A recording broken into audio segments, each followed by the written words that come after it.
Hello everybody, welcome back to a new video where today I will be playing Starscape once again. So this is kind of going to be like a part 2 to the first video I made a while ago. I haven't really been able to post as much as I previously thought I could, but today's video will be me explaining all the frigates, which might be a bit of a stretch from what I last said, which I'd explain all the fighters, interceptors, and everything else like that. But first we'll do frigates and then we'll kind of go down the line, and I'll go back up the line to the destroyer because I thought that would be a good idea. Let's just see how it turns out. So, the first frigate we have today is the Adamant. I don't know why I'm in the ship. Let me go park that actually. So this is one of the frigates. It's a decent frigate that you can get. It's one of an easier type of frigate to pull off and get. Each frigate has about, I think, 4 to 6 small turrets, which I'll explain all those in a second. Okay, so this is the Adamant. There's a few. Let me go into here. Now I'm inside the test place for the Starscape. I'm inside Starscape's test place to show you all the ships and whatnot. The Adamant. Okay. So this is all the Adamant stat. It has a base DPS of 277, which is decent in this game. It has a decent amount of shield and hull, but hull would probably be the main thing for you to actually worry about in this. But it has 6 small turrets, which are the base turrets for anything. And then it goes up to 2 point defense turrets, which are the decent ones, which basically follow anything that they lock onto. But I'll explain everything. Fuck. Okay, now we have the Halo. The Halo is like one of the mediocre type frigates that you can get. A lot of people have it. It has a decent amount of point defense turrets. It has about 4, and then about, I think it's 6, 6 normal small turret like areas, like one right here, then another one right there, and then up there. And probably the 2 others are somewhere else where I have no idea about. But okay, so this one is decent. It's very easy to get. It has about 3,000 shield, 4,000 hull. It's more or less, you want to focus mainly on like increasing your hull or shield if you choose. Like, I don't control what you choose, but okay. Now, off that ship we will be going on to, let's see here. We'll go to the Phalanx. Now, this one is a beefy type ship. Has, I think, again, 4 point defense turrets and 6 small turrets. It's a very big ship by the tone of it.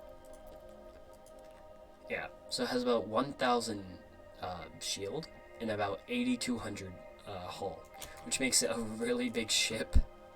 But then again, an easy target for pirate hunting, and yeah, you get the gist of it, player hunting.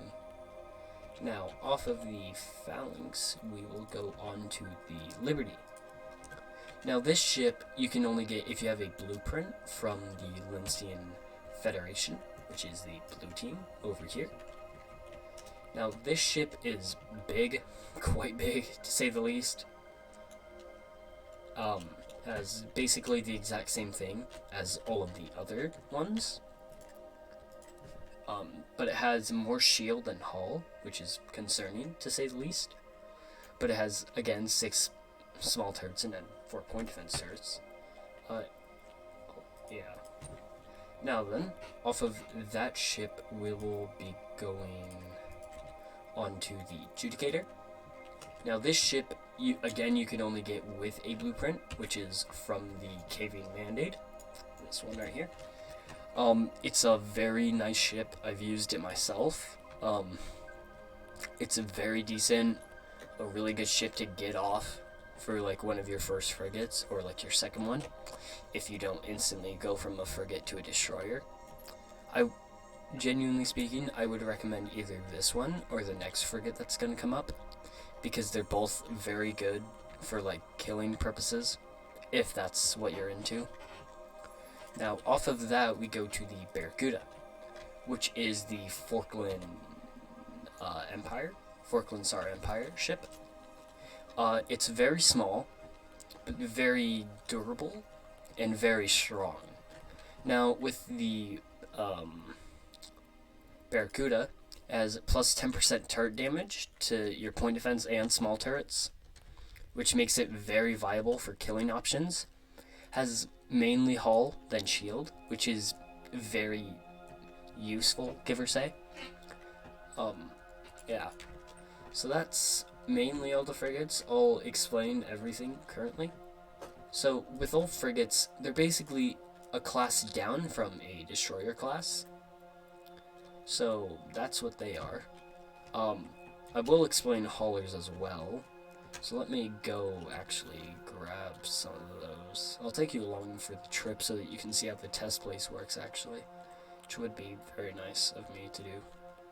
So this is the Citadel that we are in. It's the main space station, which houses like everything that you can get in the entire game.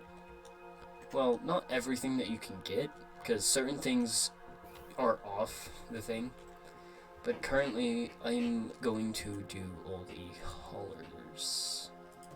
So I will catch you in just a second.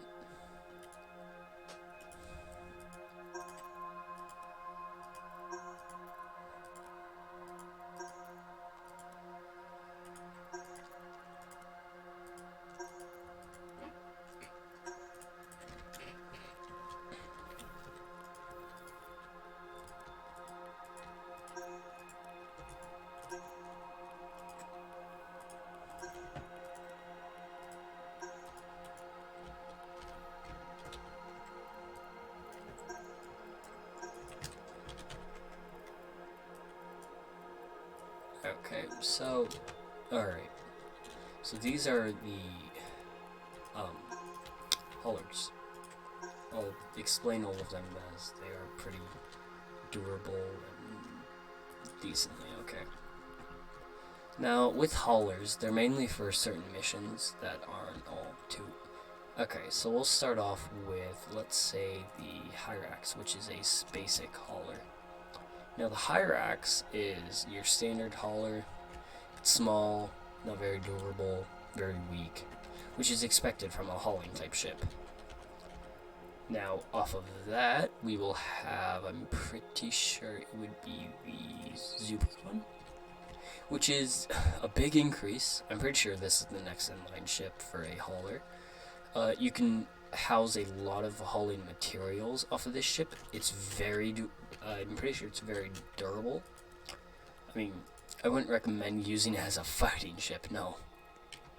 But it has a decent amount. It's not as much as you would think for a ship that size, mainly because it's more of a hauling type ship. But after that, we go on to the Astro.